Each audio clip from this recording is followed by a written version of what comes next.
you're actually more resilient than you think you are. You know, you were born. I mean, that was incredibly challenging. Just being born is incredibly challenging. You know, and just dealing with life daily is incredibly challenging. It's just that we become used to it.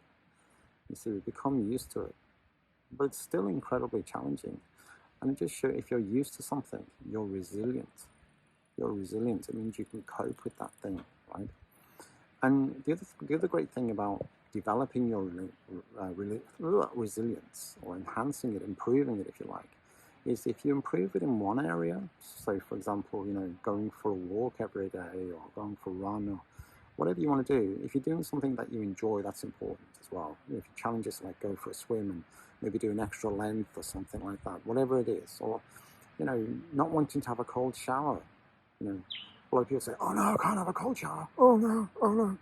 But even if you have a cold shower for like 5 seconds, if it's on warm and then you move it over to the cold for 5 seconds, you've just done something that you thought would be uncomfortable, and you faced it and you leaned into it.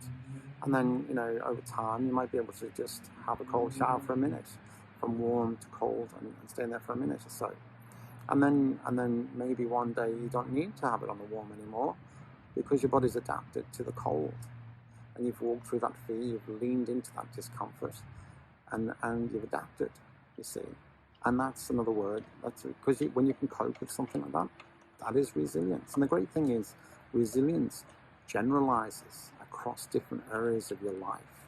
It sort of seeps through into other areas of life. If you can cope with one thing, then that coping, that ability to cope, you know, just seeps through into other areas of your life too.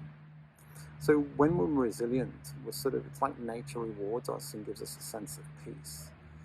You know, so when we're in the zone, we have this sense of clarity, a sense of peace. You know?